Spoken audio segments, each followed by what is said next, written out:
ચલો વિદ્યાર્થી મિત્રો, આપણે ભારતના પ્રાકૃતિક વારસો, તેના મુખ્ય 4 અંગ, તેના વિશેની વિસ્તૃત સમજૂતી મેળવી.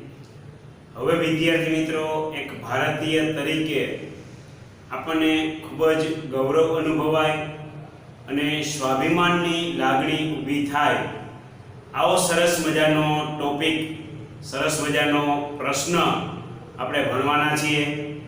આ પ્રશ્ન સમજ્યા પછી આપણને એમ થશે કે આપણે કેટલા મહાન દેશની અંદર જન્મ થયો છે. આપણો પ્રાકૃતિક વારસો જોઈને આપણે જેમ ગૌરવ અનુભવાય તેવી જ રીતે આપણો સાંસ્કૃતિક વારસો પણ તેટલો જ મહાન છે. વિદ્યાર્થી મિત્રો, આ પ્રશ્નની અંદર તમે ખૂબ જ રસપૂર્વક તમે ધ્યાન આપજો, કારણ કે આની અંદર તમારે ઘણા બધા નામો યાદ રાખવાના છે કે જે આપણે તેને વિશેષ સમજાવી ન શકાય, પરંતુ તેટલી બધી કળાઓ અને એટલા બધા સ્થાપત્યો અને એટલી બધી વસ્તુઓ ભારતની સાંસ્કૃતિક વારસાની ધરોહર છે, તે જોઈને ખરેખર આપને ગૌરવ થાય. એટલે ખૂબ જ અગત્યનો પ્રશ્ન, ખૂબ જ મહત્વનો પ્રશ્ન આપણે સમજવા જઈ રહ્યા છીએ અને ઘણું બધું જનરલ નોલેજ પણ આપણને આ પ્રશ્ન દ્વારા છે તે મળી જશે. વિદ્યાર્થી મિત્રો, તમે ખાસ આ જે મોટા પ્રશ્નો છે તે વ્યવસ્થિત રીતે સમજી અને યાદ રાખશો તો તેમાંથી જ તમને નાના મોટા તમારા પ્રશ્નો છે તે આવડી જશે, તમને સમજાઈ જશે. એટલે ખાસ ધ્યાનમાં રાખવાનું, આમાંથી જે હેતુલક્ષી પ્રશ્ન પૂછાય તો વિદ્યાર્થી મિત્રો તે આપણે અલગથી તૈયાર ન કરવા પડે. ઘણા વિદ્યાર્થી મિત્રો વિકલ્પવાળા પ્રશ્નો વાંચતા હોય, 1-2 વાક્યના પ્રશ્નો વાંચતા હોય, ખરા ખોટા વિધાનો વાંચતા હોય, પણ તમે જો એક વખત મોટો પ્રશ્ન તૈયાર કરી નાખો તો તેમાંથી પૂછાનારા હેતુલક્ષી પ્રશ્નો છે તે ઓટોમેટિક જ તમને આવડી જાય. જેવી રીતે હાથીના પગમાં બધાના પગ આવી જાય તો તેવી જ રીતે આ મોટા પ્રશ્નની અંદર પણ નાના વૈકલ્પિક પ્રશ્નો છે તે તમને આવડી જાય. તો વિદ્યાર્થી મિત્રો, આપણે ભારતના પ્રાકૃતિક વારસા વિશેની સમજૂતી મેળવી. તો ચાલો હવે આપણે ભારતના સાંસ્કૃતિક વારસો આને વિશે સમજૂતી મેળવીએ. એટલે વિદ્યાર્થી મિત્રો, આપણે ટોપિક ભણવાનો છે ભારતનો સાંસ્કૃતિક વારસો. તો આ ભારતના સાંસ્કૃતિક વારસામાંથી તમને એવી રીતે પ્રશ્ન પૂછાઈ શકે, ભારતના સાંસ્કૃતિક વારસાનો ખ્યાલ આપો. આ રીતે તમને પૂછાઈ શકે, અથવા તો ભારતના સાંસ્કૃતિક વારસામાં સમાવિષ્ટ બાબતો લખો. તમને આપણો મુખ્ય ટોપિક આપણે ભણવાનો છે ભારતનો સાંસ્કૃતિક વારસો, પણ એઝ એ એક્ઝામની અંદર કઈ રીતે પૂછાઈ શકે તો ભારતના સાંસ્કૃતિક વારસાનો ખ્યાલ આપો, અથવા તો ભારતના સાંસ્કૃતિક વારસામાં સમાવિષ્ટ બાબતો લખો. તો વિદ્યાર્થી મિત્રો, આ પ્રશ્ન છે એ તમને વાર્ષિક પરીક્ષાની અંદર 3 ગુણની અંદર પૂછાવાની શક્યતા છે. એટલે 3 ગુણનું મહત્વ છે તે રીતે ખાસ આ પ્રશ્ન છે તો તમે ધ્યાનમાં રાખજો. વ્યવસ્થિત રીતે આખો જ પ્રશ્ન છે તેની આપણે સમજૂતી આપીશું, એક પોઈન્ટ વ્યવસ્થિત રીતે સમજાવીશું. ચલો, સૌથી પહેલા તો ભારતનો સાંસ્કૃતિક વારસો એટલે શું? આપણે તમને અગાઉ સમજાવેલું છે કે માનવીએ પોતાની કુનેહ, બુદ્ધિ ચાતુર્ય, આવડત અને કલા કૌશલ્ય દ્વારા જે કંઈ પણ પ્રાપ્ત કર્યું, જે કંઈ પણ સર્જન કર્યું તેને સાંસ્કૃતિક વારસો કહેવામાં આવે છે. વિદ્યાર્થી મિત્રો, જે કોઈ પણ માનવ સમૂહે પોતાની બુદ્ધિ દ્વારા, પોતાની કુનેહ દ્વારા, પોતાની કોઠાસૂઝ દ્વારા, પોતાના મહેનતથી, પોતાના કલા કૌશલ્ય દ્વારા, પોતાની આવડત દ્વારા જે કંઈ પણ વસ્તુ પ્રાપ્ત કરી છે, જે કંઈ પણ વસ્તુનું સર્જન કરેલું છે, તો તેને સાંસ્કૃતિક વારસો છે તે કહેવામાં આવે છે. આપણા કુટુંબની અંદર આપણા પિતાજી, એમના પિતાજી પેઢી દર પેઢી તે લોકોએ તેઓની બુદ્ધિ દ્વારા, તેઓએ તેઓની આવડત દ્વારા, તેઓના કૌશલ્ય દ્વારા જે રીતે કુટુંબનું નિર્માણ કરીને આપણું કુટુંબ આગળ લઈ જવા માટેનો પ્રયત્ન કર્યો તો તેને આપણે વારસો કહીએ છીએ. આપણે કહીએ છીએ કે ભાઈ વારસામાં શું છે, તો ખરા અર્થની અંદર સાચો વારસો તો સંસ્કાર અને શિક્ષણ, આ જ સાચો વારસો કહેવાય. બાકી આજે કરોડપતિ પણ જો એની અંદર સારા સંસ્કાર અને સારી બાબત ન હોય, સારા ગુણ ન હોય, તો તો તે કરોડ રૂપિયા છે તે પણ ધોળ બરાબર જ છે. પરંતુ મધ્યમ વર્ગ જીવન જીવતા હોય અને સારું શિક્ષણ હોય, સારો સંસ્કાર હોય તો તરત જ એમ કે બાને વારસામાં સારા ગુણ મળેલા છે. એ તો વાત થઈ કુટુંબની, પરંતુ જ્યારે કોઈ પણ દેશના પ્રજાજનો દ્વારા જે કોઈ પણ પોતાની આવડત, બુદ્ધિ, ગુણ, હોશિયારી દ્વારા, પોતાની કલા દ્વારા જે કંઈ પણ વસ્તુનું સર્જન કરે છે, જે કંઈ પણ વસ્તુ બનાવે છે, તેને સાંસ્કૃતિક વારસો કહેવામાં આવે છે. વિદ્યાર્થી મિત્રો, આપણો સાંસ્કૃતિક વારસો તો મહાભારત કાળથી, એનાથી આગળ જઈએ તો રામાયણ કાળથી આપણો સાંસ્કૃતિક વારસો છે તે હંમેશા મહાન રહેલો છે. તો તેની જ અંદર ભારતે વિશ્વની પ્રજાને સાંસ્કૃતિક વારસાની ઘણી ભેટ આપી છે. બરાબર, પહેલો જ પોઈન્ટ, અત્યારે કદાચ વિશ્વની અંદર ભારતનું સ્થાન બહુ આગળ નહીં હોય, પરંતુ પ્રાચીન સમયની અંદર ભારતે વિશ્વની અંદર ઘણી બધી સાંસ્કૃતિક બાબતોને છે તે ભેટ આપેલી છે. ખરેખર એમ કહી શકાય કે વિશ્વની અંદર જે કંઈ પણ સંસ્કૃતિનો વિકાસ થયો છે, જે કંઈ પણ બાબતોનો વિકાસ થયો છે, તેની સૌપ્રથમ શરૂઆત છે તે ભારતની અંદર જ થઈ છે.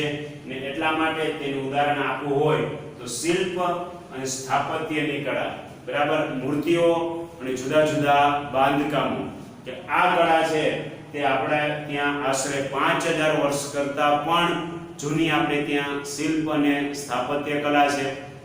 બરાબર, અલગ અલગ પ્રકારની મૂર્તિઓ, અલગ અલગ પ્રકારના મંદિરો, તેની અંદર કરેલી કોતરણી, તેની અંદર ઝીણું ઝીણું જે કંઈ પણ કામ કરેલું છે, નકશીકામ કરેલું છે, જ્યારે આપણે જોવા જઈએ ત્યારે તે આપણે એકદમ આશ્ચર્યચકિત થઈ જાય અને આપણા મગજની અંદર એક ગૌરવની લાગણી ઉદ્ભવે કે ભાઈ ભારત દેશની અંદર કેવડા શિલ્પ, કેવડા સ્થાપત્યો છે તે બનેલા છે. શું બનેલું છે તો કે શિલ્પકલાની અંદર તમે દેવદેવીઓની પ્રતિમાઓ જુઓ, માનવ શિલ્પ જુઓ, નર્તકીની મૂર્તિઓ જુઓ, પશુઓના શિલ્પ જુઓ, રમકડાઓ જુઓ, દાઢીવાળા પુરુષનું શિલ્પ તમને ટેક્સ્ટબુકની અંદર આપેલું છે. આ બધું જો ટૂંકમાં આપણી જે શિલ્પકલા છે, બરાબર, મંદિરોની અંદર જે દેવી દેવતાઓની મૂર્તિઓ હોય, મોટા મોટા જે મંદિરો હોય, અલગ અલગ પ્રકારની જે મૂર્તિઓ છે તે જોઈ, તે શિલ્પકલા જોઈ અને આપણે ખરેખર એક ભારતીય હોવાનું છે ને તે ગૌરવ થાય. આપણી શિલ્પકલા છે તે વિશ્વની અંદર છે ને તે માન્ય છે, કારણ કે આપણી શિલ્પકલાના આ બધા નમૂનાઓ છે. બરાબર, આમાંથી તમારે 2-4 શબ્દો ખાસ દેવી દેવતાઓની મૂર્તિઓ છે, માનવ શિલ્પ છે, પશુઓ છે, રમકડા છે, દાઢીવાળા પુરુષોનું શિલ્પ છે, આ બધું જોઈ અને આપણું સાંસ્કૃતિક વારસા પ્રત્યેનું આપણે છે ને તે ગૌરવ થાય. તે ઉપરાંત મૌર્ય યુગની અંદર ઊંધા કમળની આકૃતિ ઉપર સિંહ અને વૃષભનું શિલ્પ, વિચાર તમે કરો, ઊંધું કમળ અને એના ઉપર સિંહ અને વૃષભ એટલે કે બળદની આકૃતિઓ, બુદ્ધ ભગવાનનું શિલ્પ, જૈનની અંદર જે અલગ અલગ તીર્થંકરો થઈ ગયા છે તેની પ્રતિમાઓ, ઇલોરાની ગુફાઓ, આ બધું જોઈએ ત્યારે આપણે સાંસ્કૃતિક વારસો છે તે એના પ્રત્યે આપણે ગૌરવ અનુભવાય. આ બધી આપણી સ્થાપત્ય કલાઓ છે.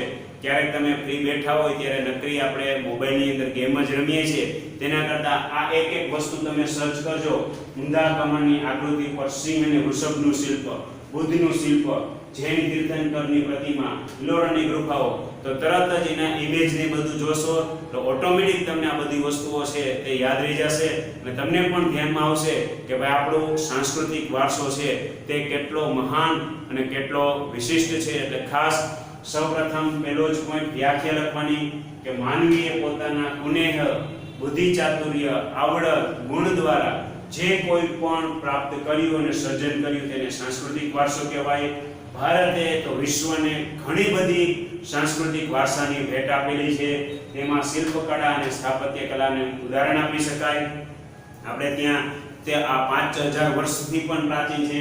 શિલ્પકલાની અંદર જોઈએ તો દેવી દેવતાઓની મૂર્તિઓ છે, નર્તકીની મૂર્તિઓ છે, માનવ શિલ્પો છે, રમકડાઓ છે, દાઢીવાળા પુષ્પનું શિલ્પ છે. આવા તો ઘણા બધા શિલ્પ, અહીં તો આપણે 2-4 લીધા છે, પરંતુ આવા તો ઘણા બધા શિલ્પની કલા જોઈ અને ભારતની અંદર આપણે ખરેખર એક ભારતીય હોવાનું છે તે ગૌરવ થાય. વિદ્યાર્થી મિત્રો, એવા પણ મંદિરો છે કે જ્યાં તમે સેન્ટરની અંદર ઊભા રહી અને ખાલી ઓમ બોલો તો આખા મંદિરની અંદર તે વસ્તુ છે ને તે તમને એનું ગુંજન છે તે સંભળાય. આ ઉપરાંત ઊંધા કમળની આ જે આકૃતિઓ છે, આ બધા આપણા સ્થાપત્ય કલાના બેનમૂન નમૂનાઓ છે કે જે ખરેખર એક વખત જો ભવિષ્યની અંદર આપણે રૂબરૂ જોવા મળે તો ખરેખર આપણે તે ધન્ય થઈ જઈએ. ત્યારબાદ આપણા સાંસ્કૃતિક વારસાની અંદર મંદિરો, શિલાલેખ એટલે જે મોટી મોટી શિલાઓ હોય તેના ઉપર જે આ લેખો ને બધું કરાવેલું હોય તે, સ્તૂપો, વિહારો, ચૈત્યો, આ જે બૌદ્ધ ધર્મની અલગ અલગ રહેવા માટેના જે સ્થાનો છે તે, ઇમારતો, મકબરાઓ, મસ્જિદો, કિલ્લાઓ, ગુંબજો, રાજમહેલો, દરવાજા, આ બધાનો છે ને તે સમાવેશ કરી શકાય. અમે ગયા વર્ષે જ આપણા ક્લાસીસમાંથી કચ્છ પ્રવાસમાં ગયા હતા. ત્યાં મેં ખાલી કચ્છની અંદર એક વિજયા વિલાસ પેલેસ જોયું.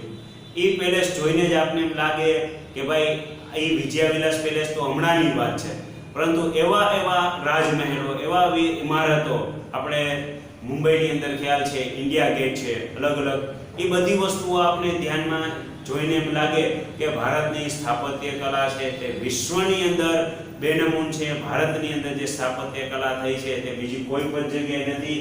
અને આ બધી જ બાબતો આપણા મંદિરો, શિલાલેખો, સ્તૂપો બધાનો આપણે સાંસ્કૃતિક બાબતોની અંદર સમાવેશ કરી શકાય. એટલે વિદ્યાર્થી મિત્રો, તમારે કન્ફ્યુઝન થવાનું નથી. પહેલો પોઈન્ટ તમારે કુલ 1 2 3 4 5 6 7 પોઈન્ટ યાદ રાખવાના છે. તો પહેલા પોઈન્ટની અંદર શું કરવાનું છે? પહેલા પોઈન્ટમાં અર્થ લખવાનો છે, બરાબર. બીજો આ રીતે તમારે કોઈ પણ પ્રશ્ન યાદ રાખવાનો છે. હું તમને ટિપ્સ આપું છું, બરાબર. અને આ ટિપ્સ તમને કોઈ પણ સબ્જેક્ટ માટે ઉપયોગી થશે. મુખ્ય આ દાખલા તરીકે સાંસ્કૃતિક વારસાનો પ્રશ્ન છે, તેમાં 7 પોઈન્ટ છે. તેમાં પહેલો પોઈન્ટ કયો છે તો કે અર્થ છે. બીજો પોઈન્ટ કયો છે તો કે ભાઈ આપણે ભારતને વિશ્વને ભેટ આપી તે શિલ્પકલાની વાત છે. ત્રીજા પોઈન્ટની અંદર તો કે શિલ્પકલાના નમૂનાઓ છે. એ નમૂના યાદ રાખી લેવાના. કઈ કઈ શિલ્પ છે તો કે ભાઈ દેવી દેવતાની મૂર્તિઓ, માનવ શિલ્પ છે, રમકડાઓ છે. આ 4-5 શબ્દો યાદ રાખી લેવાના. ત્યારબાદ ચોથી વસ્તુ કઈ છે તો કે ચોથી વસ્તુ આપણા સ્થાપત્ય કલાઓ છે. સ્થાપત્યની અંદર શું શું આવે તો કે મૌર્ય યુગની ઊંધા કમળની આકૃતિ, એના ઉપર સિંહ અને વૃષભનું ચિત્ર, બૌદ્ધનું ચિત્ર, જૈન તીર્થંકરની પ્રતિમાઓ તે આવે. એના પછીના ચોથા પોઈન્ટની અંદર તો કે ચોથા પોઈન્ટની અંદર અલગ અલગ આપણા જે સાંસ્કૃતિક વારસાઓ છે, મંદિરો, મસ્જિદો, મકબરાઓ, બરાબર, રાજમહેલો, આ બધી વસ્તુનો સમાવેશ થઈ શકે. અને ત્યારબાદ છઠ્ઠો પોઈન્ટ છે તે ઐતિહાસિક સ્થળો છે. એટલે જો વિદ્યાર્થી મિત્રો, અહીં તમારે યાદ રાખવાના શિલ્પ ક્યાં ક્યાં શિલ્પ તો કે દેવી દેવતાના શિલ્પ, નર્તકીની મૂર્તિ, પશુઓ, રમકડા, દાઢીવાળા પુરુષોનું શિલ્પ, આ બધે, બરાબર. પછી બીજું આવશે મૌર્ય યુગ. મૌર્ય યુગમાં શું થઈ ગયું તો કે ઊંધા કમળ ઉપર સિંહ અને વૃષભનું શિલ્પ, બુદ્ધનું શિલ્પ, જૈન તીર્થંકરની પ્રતિમા, ઇલોરાની ગુફા, એ શેમાં આવશે તો કે મૌર્ય યુગમાં આવશે. તેનાથી આગળ તો કે સાંસ્કૃતિક વારસામાં મંદિરો, શિલાલેખ, સ્તૂપો, મકબરાઓ, મસ્જિદો, વિહારો, ચૈત્યો, આ બધી વસ્તુ આવશે.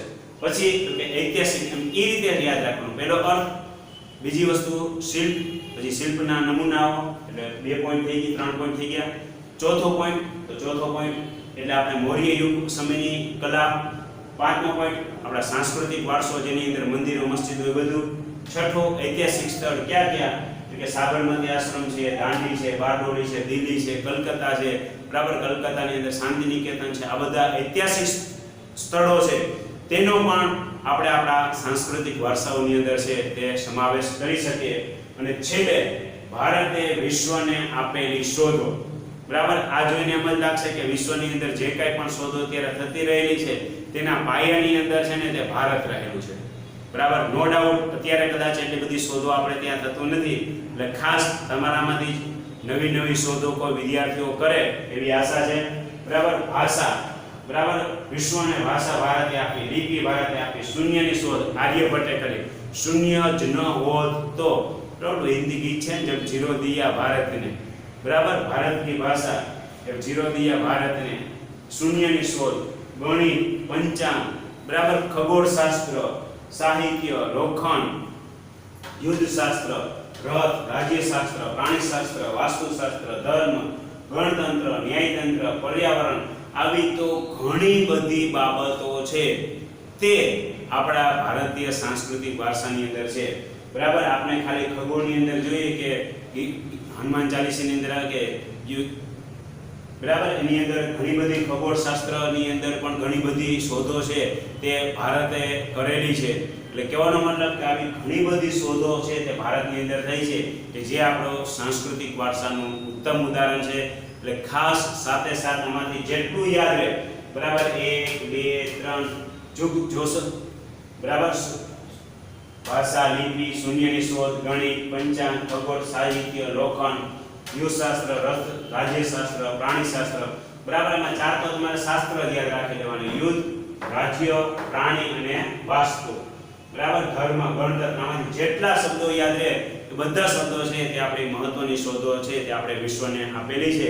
અહીં વિદ્યાર્થી મિત્રો આપણો ભારતનો સાંસ્કૃતિક વારસો એકદમ મહાન વારસો છે કે જે વિશ્વને આપણે અમૂલ્ય ભેટ આપેલી છે. અને આપણા સાંસ્કૃતિક વારસાની અંદર આપણે શિલ્પકલા, સ્થાપત્ય કલા, ઐતિહાસિક સ્થળો, જુદા જુદા મોટા મોટા મહેલો અને આ બધી વસ્તુ, પછી આટલી બધી શોધો છે તે આપણા સાંસ્કૃતિક વારસાની અંદર છે. વિદ્યાર્થી મિત્રો, આજ તો આપણે અમુક જ વસ્તુઓ લીધી છે, પરંતુ ડિટેલની અંદર તમે પાઠ્યપુસ્તકની બહાર જાશો તો આવી ઘણી બધી એવી સ્થાપત્ય કલા, શિલ્પકલા, ઐતિહાસિક સ્થળો તે ભારતની અંદર છે તે આવેલા છે.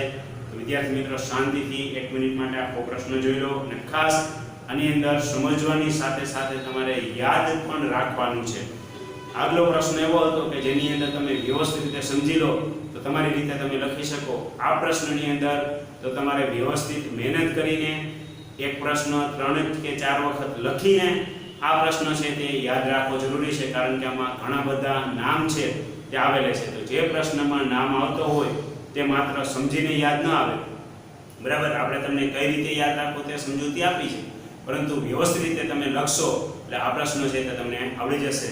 શાંતિથી 1 મિનિટ માટે આખો પ્રશ્ન જોઈ લો, ત્યારબાદ જો કોઈને કઈ પ્રશ્ન હોય તો પૂછી શકો છો.